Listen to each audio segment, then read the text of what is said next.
आज हम लोग क्लास 10 साइंस यानी कि विज्ञान का मॉडल पेपर देखने वाले हैं 2022 के स्टूडेंट के लिए। ठीक इसी प्रकार से आपके 2022 बोर्ड एग्जाम में पेपर आने वाला है, तो ये मॉडल पेपर बहुत ज्यादा इंपॉर्टेंट है। इससे पहले मैंने हिंदी का मॉडल पेपर अपलोड कर दिया है, जरूर देखना, ठीक है।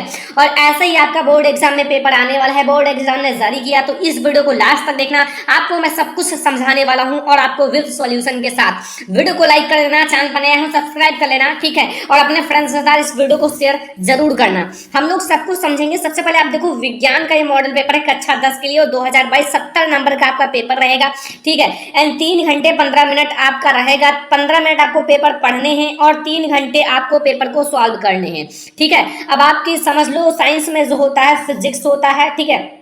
फिजिक्स, केमिस्ट्री, बायोलॉजी सब कुछ होता है, ठीक है। फिजिक्स, केमिस्ट्री, बायोलॉजी 3 चीज होते हैं। तो यहाँ हम लोग सबसे पहले आपके बोर्ड एग्जाम में आएगा भौतिक विज्ञान यानी कि फिजिक्स। आपका खंड सा रहेगा भौतिक विज्ञान। अब भौतिक विज्ञान में आप लोग देखिए क्या क्या पूछा जाएगा।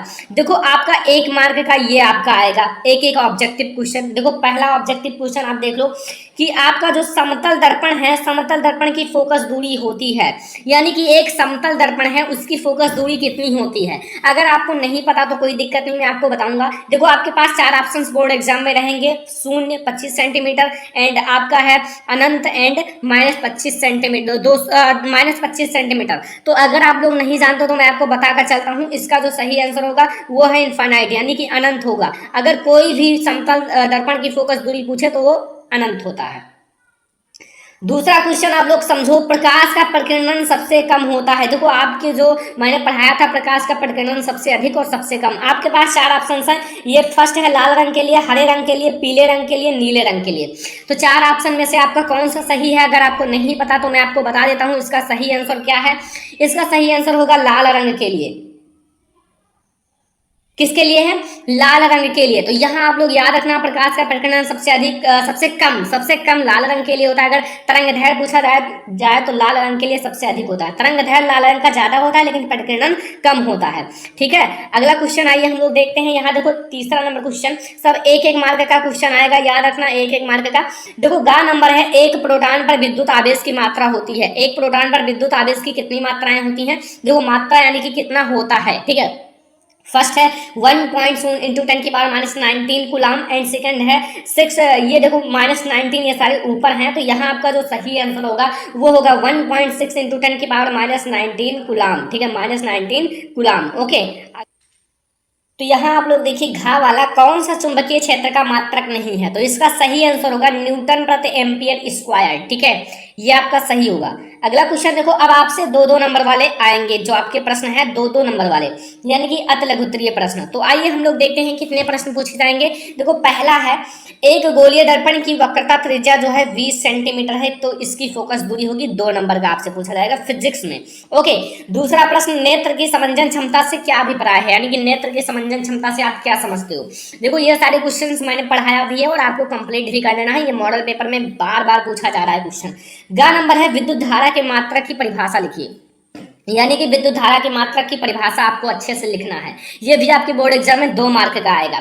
यहाँ तीसरा नंबर देखिए, उत्तल दर्पण में प्रतिबिंब किस प्रकार का बनता है, किरण आरेख खींचकर समझाइए। ये आपके बोर्ड एग्जाम में 4 अंक का आएगा। अथवा आप इसे ना करना चाहो तो यहाँ आप लोगों को मिल जाएगा एक और प्रश्न। देखो यहाँ दूर दृष्टि दोष से क्या तात्पर्य है, इसका निवारण किस प्रकार से किया जाता है। एक होता है निकट दृष्टि दोष, एक होता है दूर दृष्टि दोष, दोनों इंपॉर्टेंट है, याद कर लेना। यहाँ दूर दृष्टि दोष पूछा गया है, हो सकता है कि निकट दृष्टि दोष भी पूछा जाए। तो इन दोनों में से जो आपको आता है अच्छे से, मतलब जो बिल्कुल अच्छे से आता है वही करना बोर्ड एग्जाम में। बहुत स्टूडेंट इसे नहीं जानते हैं फिर भी इसी को करते हैं, नहीं, आपको इन दोनों में से जो बिल्कुल सही आता है उसे करना, क्योंकि अगर आप उसे करोगे तो आपका कॉन्फिडेंस बहुत ज्यादा बना रहेगा। फिर आपसे देखो 7 नंबर का क्वेश्चन भी पूछा जाता है। यहाँ देखो एक 7 नंबर का क्वेश्चन है, यहाँ देखो एक नहीं, अभी 4 नंबर का ही चल रहा है। 4 नंबर का देखो, यहाँ 1 घंटे में 50 वाट विभवांतर से, या फिर यहाँ देखो या वोल्ट विभवांतर से कूलाम आवेश को स्थानांतरित करने में उत्पन्न ऊष्मा परिकलन कीजिए। यहाँ आपको 4 नंबर का न्यूमेरिकल आया है। देखो न्यूमेरिकल भी 4 नंबर के आते हैं, इसलिए मैंने कहा न्यूमेरिकल भी पढ़ते रहिए, ठीक है। यहाँ देखो अगला, विद्युत मोटर तथा वैद्युत जनित्र में क्या अंतर है, मैंने ऑलरेडी पढ़ा दिया है, अगर आपने नहीं देखा तो जरूर देखना, ओके।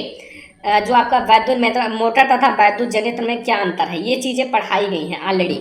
ओके, तो 4 नंबर में अथवा आपका लगा हुआ है, चाहे आप ये करो या फिर इससे करो, दूसरा नंबर वाला। अगला देखो, यहाँ चौथा नंबर आपसे 7 नंबर का क्वेश्चन पूछा जा रहा है कि मानव नेत्र का चित्र बनाकर विभिन्न भागों का वर्णन करो। मानव नेत्र का सचित्र वर्णन करना है, मैंने ऑलरेडी पढ़ा दिया है फिजिक्स में, बहुत अच्छे से पढ़ाया है। अगर आपने नहीं देखा है तो देख लेना, चित्र उत्तर सब कुछ मैंने बनवाकर अच्छे से समझाया है। फिर अगर आप इसे नहीं करना चाहते हो तो अगला क्वेश्चन देख सकते हो। यहाँ ओम का नियम आपको लिखना है। ओम का नियम तथा इनके सत्यापन में आवश्यक प्रयोगों को वर्णन के लिए परिपथ आरेख खींचकर आपको अच्छे से बताना है। तो यहाँ आपका ये भी काफी ज्यादा इंपॉर्टेंट क्वेश्चन है, तो जरूर तैयार कर लेना, बहुत ज्यादा महत्वपूर्ण है।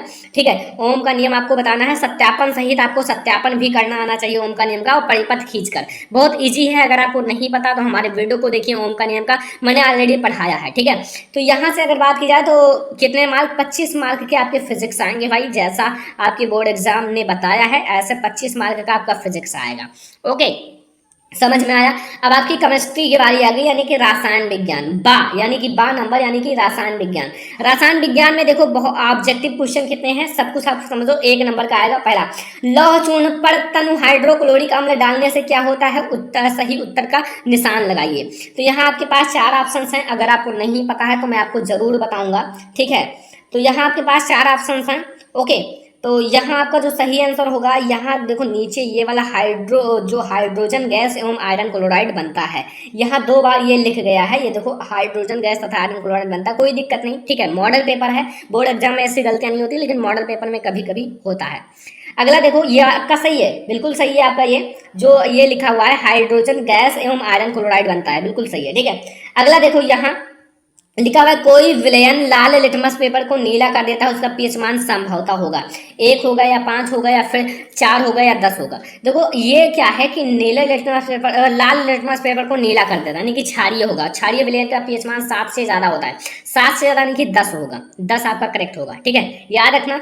यहाँ आप देखो प्लास्टर ऑफ पेरिस, यानी कि प्लास्टर ऑफ पेरिस में कितने अणु, क्रिस्टलन जल के कितने अणु होते हैं, ये आपको बताना है। यहाँ आपका हाफ H2O लिखा रहता है, कहाँ, जो आपका हाफ H2O होता है किसमें, आपको पता होगा, प्लास्टर ऑफ पेरिस में। अगर आपने बनाया होगा तो जानते होंगे, यहाँ प्लास्टर ऑफ पेरिस में हाफ जल होता है, यानी कि आधा जल होता है। ठीक है, आपको पता होगा क्योंकि मैंने ऑलरेडी बताया है कैसे बनाया जाता है। ओके, जो आपका प्लास्टर ऑफ पेरिस है, तो यहाँ आपको समझ में आ गया होगा। एंड यहाँ देखो फिर आपका 6वां है, एसिटिक अम्ल से एसिटिक एनहाइड्राइल कैसे प्राप्त करें। यहाँ भी ये 2 मार्क का आएगा, ये आपका अतलकुत्रे प्रश्न है, 6वां क्वेश्चन है और 2 मार्क का आपका आएगा। ओके, यहाँ से एसिटिक अम्ल से एसिटिक एनहाइड्राइल कैसे प्राप्त करें, यहाँ से ये क्वेश्चन भी बहुत ज्यादा इंपॉर्टेंट है। अगला देखो, अगला जो आपका है, यहाँ देखो ये एक प्रश्न है, यहाँ खा वाला, आवर्त सारणी में इनके स्थान के आधार पर इसमें से या इनमें से किस तत्व में सबसे अधिक धात्विक अभिलक्षण की विशेषता है। भाई यहाँ आपके GA, GE, AS, SC, VE, तो यहाँ आपके 1 2 3 4 5 चीजें दी हुई हैं, धातु, अधातु, पदातु सब मिलाकर। तो अगर इसमें आप अच्छे से बता दोगे तो 2 मार्क मिलेगा। अगर आप आवर्त सारणी वाला चैप्टर नहीं पढ़े हो तो अच्छे से पढ़ लो, क्योंकि अगर आप जिस चैप्टर को जितना अच्छे से पढ़ोगे उतना ज्यादा आपको मार्क मिलेगा, ये मैं आज आपको क्लियर कर देता हूँ। फिर यहाँ देखो ऊष्मा छेपी एवं ऊष्मा शोषी अभिक्रिया किसे कहते हैं, उदाहरण देकर समझिए, 2 मार्क का आएगा भाई, 2 मार्क का आपके से पूछा जाएगा। एक अभिक्रिया जरूर आएगा, चाहे संयोजन तथा वियोजन अभिक्रिया है, चाहे ऊष्मा छेपी या ऊष्मा शोषी अभिक्रिया है, चाहे रेडॉक्स अभिक्रिया है, एक जरूर आएगा। ठीक है, 1-2 अभिक्रिया जरूर आएंगे। फिर यहाँ देखो ये आपका बहुत ज्यादा इंपॉर्टेंट है, देखो ध्यान से, ये भी आपका 2 ही मार्क का है। यहाँ देखो 7वां, पीएच पैमाना क्या मापता है, उदासीन, अम्लीय तथा क्षारीय विलयन का पीएच मान प्राशन होगा, 2 मार्क का। निस्तापन की क्रिया को उदाहरण से समझाइए, 2 मार्क का, यानी कि 2-2 मार्क के आपके ज्यादा आते हैं इसमें। ठीक है, 2-2 मार्क के क्वेश्चन देख लो, बहुत सारे आए हुए हैं। यहाँ मैं आपको दिखा दूं थोड़ा सा, ये देख लो, 2 मार्क, 2 2 4 2 6 2 8 2 10 मार्क आते हैं। फिर 7 ये आएगा, तीनों 20 नंबर आपसे पूछा जाएगा केमिस्ट्री का। ओके, फिर 7 मार्क का ये देखो लिखा हुआ है, अम्ल, क्षार तथा लवण की परिभाषा तथा उदाहरण सहित समझाइए, 7 मार्क का आएगा। अम्ल, क्षार तथा लवण की परिभाषा आपको बताना है, उदाहरण सहित बताना है। तो ये भी आपके बोर्ड एग्जाम में 7 मार्क का पूछा जाता है, तो जरूर तैयार कर लेना, बहुत ज्यादा इंपॉर्टेंट है। अम्ल देखो, अम्ल, क्षार एवं लवण की परिभाषा तैयार कर लो, उदाहरण तैयार कर लो, पीएच मान कितना होता है, ये सारी चीजें तैयार कर लो। बस आप आपका हो जाएगा, थोड़ी विशेषता तैयार कर लो। फिर यहाँ देखो, या फिर आप करो व्यंजक चूर्ण बनाने की विधि, रासायनिक गुण, भौतिक गुण तथा उपयोग बनाना है। इन दोनों में से किसी एक को करना है, 7 मार्क आपको मिल जाएगा। बहुत ज़्यादा आसान है, अगर आपको नहीं पता तो मैंने ऑलरेडी पढ़ाया है इन दोनों टॉपिक को, ये भी पढ़ाया है 7 नंबर, ये भी अगर आपको नहीं पता तो पढ़ लो। मैंने बताया साइंस में मैंने पूरा चैप्टर पढ़ा दिया है, पूरा चैप्टर अगर आपने नहीं पढ़ा तो पढ़ लो। ये आपका है केमिस्ट्री में, केमिस्ट्री में आपको 20 मार्क पूछा जाएगा, फिजिक्स में 25 मार्क, ठीक है। अब आपका बायोलॉजी आता है, बायोलॉजी में क्या क्या पूछा जाएगा, देखो ये है आपका खंड सा में आपका जीव विज्ञान यानी कि बायोलॉजी, ये भी 1-1 मार्क का पहले आपसे ऑब्जेक्टिव पूछेगा। 9वां नंबर क्वेश्चन है, देखो क्या कह रहा है यहाँ, मनुष्य में दूध दांतों की संख्या कितनी होती है, फर्स्ट 20 या फिर 28 या फिर 24 या 32। अगर आपको नहीं पता है तो मैं आपको जरूर बताऊंगा, इसका सही आंसर होगा 20, यानी कि मनुष्य में जो है दूध दांतों की संख्या कितनी पाई जाती है, 20। अगर आप सही मान दोगे तो 1 नंबर आपको तुरंत मिल जाएगा। अगला क्वेश्चन आपसे क्या पूछ रहा है यहाँ,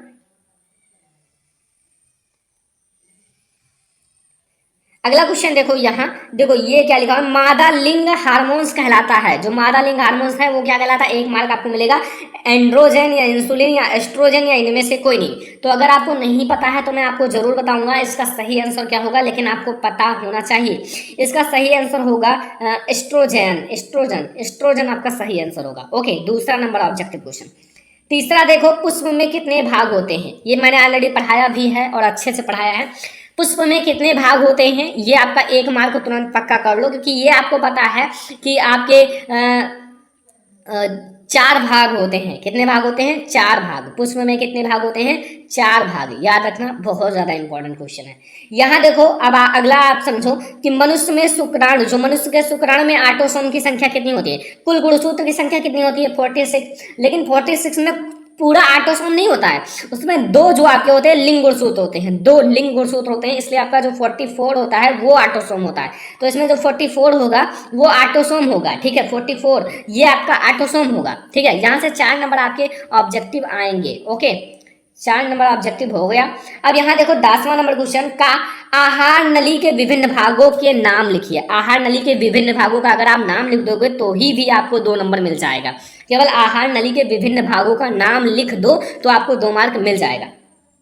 अगला देखो, यहाँ खा नंबर आपसे क्या पूछ रहा है, अंतरनासिका पट किसे कहते हैं, उसका क्या कार्य है। अब भाई अगर आप सही से पढ़ लो तो ही तभी आप जानते होंगे अंतरनासिका पट क्या है, उसके कार्य भी बताने 2 मार्क। यहाँ पुमांग तथा जयांग में क्या अंतर है, 2 मार्क। ये तो बहुत इजी है, अगर आप नहीं जानते हो तो जरूर तैयार कर लेना, ठीक है। पुमांग और जयांग ये मैंने ऑलरेडी पढ़ा दिया है, आपका जीव जनन कैसे करते हैं उस चैप्टर से है। अगर आप नहीं जानते तो थोड़ा आप याद करने की कोशिश ज्यादा करो, पढ़ने की प्रक्रिया तेज करो, क्योंकि अब आपका पेपर बहुत ज्यादा नजदीक है। मॉडल पेपर भी आप लोगों को मैं दिखा देता हूँ ताकि आप लोगों का सब कुछ पता चल जाए। यहाँ देखो 4 नंबर का क्वेश्चन, मनुष्य के शरीर में पाई जाने वाली लाल ग्रंथियों के संक्षिप्त विवरण कीजिए। यानी कि मनुष्य के शरीर में जो पाई जाने वाली लाल ग्रंथि है उसका संक्षिप्त वर्णन करोगे, 4 मार्क मिल जाएगा। अगर आपको ये नहीं पता है तो आपको अथवा भी लगा हुआ है, देख लो अथवा, इसे आप करो या ना करो आपका चॉइस है, या फिर आप इसे कर सकते हो। यहाँ देखो, लसिका परिवहन के कार्यों का उल्लेख कीजिए, ये दोनों में से किसी एक को करो, आपको 4 नंबर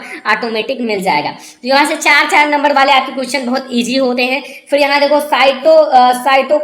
साइटोकाइनिन का मुख्य कार्य लिखिए, 4 नंबर आपको मिल जाएगा। अथवा लगा हुआ है, अथवा में आपको क्या लिखा हुआ है, यहाँ देखो, स्वपरागण के लिए आवश्यक अनुकूलन तथा इनके लाभ और हानि का वर्णन करो। तो ये भी आपको 4 मार्क देकर ही जाएंगे, अगर आप अच्छे से कर लोगे तो फिर आपको 4 मार्क मिल जाएगा। तो यहाँ से आपको 4 मार्क 2 बार दिया जाता है, 8 मार्क हो जाएगा लघु उत्तरीय प्रश्न। तो यहाँ से बहुत ज्यादा इंपॉर्टेंट है आपके बोर्ड एग्जाम के लिए। और अब आपका 7 नंबर का क्वेश्चन इसमें से भी एक आता है। अगर आप 7 नंबर के फिजिक्स केमिस्ट्री बायोलॉजी में तैयार करो, 7 केमिस्ट्री 7 बायोलॉजी, तो 21 मार्क आपके वैसे ही हो जाएंगे, और 2 मार्क आप कहीं से और ले लो, 23 मार्क पर आपका पासिंग मार्क हो जाएगा। यहाँ 7 मार्क में क्या है, लिंग गुणसूत्र से आप क्या समझते हो, नर तथा मादा के लिए लिंग निर्धारण का लिंग गुणसूत्र का विन्यास लिखिए। बहुत इजी है, आप लोग देख लेना, सब कुछ पढ़ाया गया है। अब दोबारा क्या आपको पढ़ाया जाए, अगर आपको इसका मतलब सॉल्यूशन चाहिए बढ़िया से तो आप लोग कमेंट करना, मैं आपको प्रोवाइड कर दूंगा। देखो, मुख से लेकर आमाशय तक होने वाले पाचन क्रिया का प्रभावित से करने वाले विकारों एवं एंजाइमों के कार्यों का वर्णन करो। तो यहाँ आपका 7 नंबर यहाँ से इसमें भी आया। फिजिक्स केमिस्ट्री बायोलॉजी हर में 7-7 मार्क का क्वेश्चन आता ही है, तो आप इस पर ज़्यादा ध्यान दो, लॉन्ग क्वेश्चन पर बहुत ज़्यादा ध्यान दो, क्योंकि 7-7 मार्क के क्वेश्चन आपका बहुत ज़्यादा इंपॉर्टेंट है। अगर आपका एक ऑब्जेक्टिव छूट जाए तो उतना मतलब दिक्कत नहीं है, लेकिन अगर आप 7 मार्क का क्वेश्चन छोड़ दोगे तो बहुत ज़्यादा दिक्कत हो जाएगा। ओके, तो ये है हमारा साइंस का मॉडल पेपर। ठीक है, ये देखो बहुत अच्छे से ये आपका मॉडल पेपर है। और एक बात याद रखना, ये साइंस का मॉडल पेपर है और इससे पहले हिंदी का मॉडल पेपर बना दिया गया है, नहीं देखे हूँ तो लिंक इस वीडियो के डिस्क्रिप्शन में मिल जाएगा, देख लेना। और आप लोगों की तैयारी कैसी चल रही है कमेंट बॉक्स में बताना। मैंने मतलब साइंस, हिंदी, इंग्लिश सब कुछ पढ़ा रहा हूँ, आप लोगों को मॉडल पेपर भी प्रोवाइड कर रहा हूँ।